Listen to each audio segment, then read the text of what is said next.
the majority Christian country in the Middle East. Most people don't know that. When they think of the Middle East, they think it's all Islamic countries. But Lebanon is the only majority Christian country in the Middle East.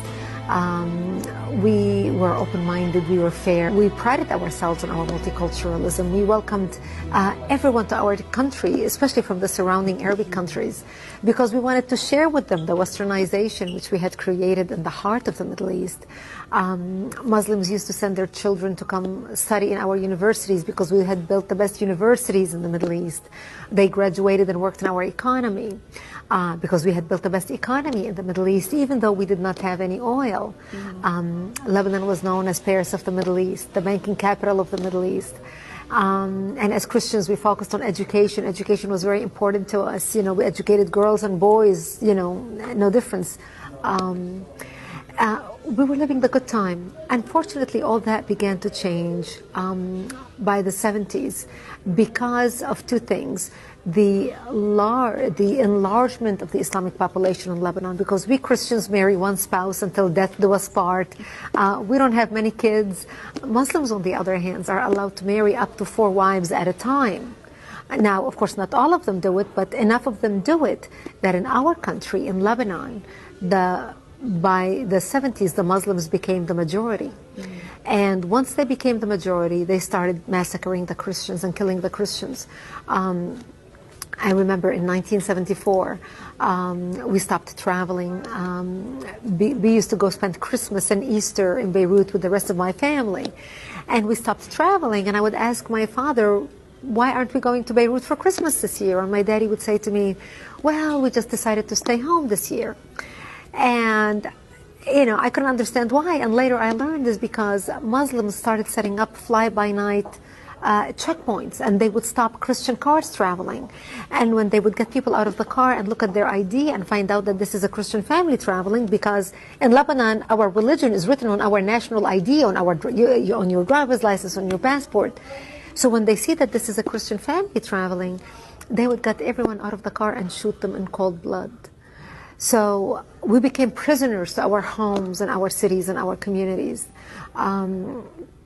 And that's the reason why we stopped going anywhere. By 1975, that's when the war broke out, the civil war. And the war broke out because Muslims walked into a church on a Sunday morning and began shooting at Christian worshipers, and injured hundreds and killed 4 people. And that's what started out the all-out war.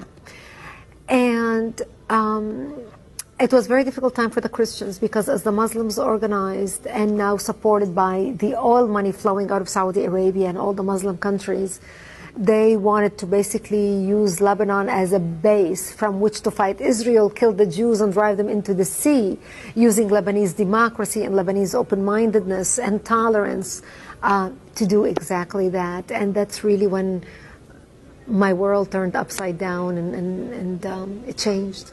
Lebanon was so multi-faith and multicultural. So we had Druze, Muslims, Christians, Protestant. The majority were Christians. We were over almost 70% Christians when we got our independence in the 40s. But because of the way Muslims multiply, you know, with the multiple wives and multiple kids, in 30 years, they became the majority. And when we got our independence from France and Lebanon, because we are, you know, Judeo-Christians, you know, come from Judeo-Christian culture, we're very fair. So we made sure we divided the government to make sure that Muslims have representation. So the president of the country was Christian, the prime minister was a Muslim, the prime minister, you know, the secretary of state. We had different assignments for different religions.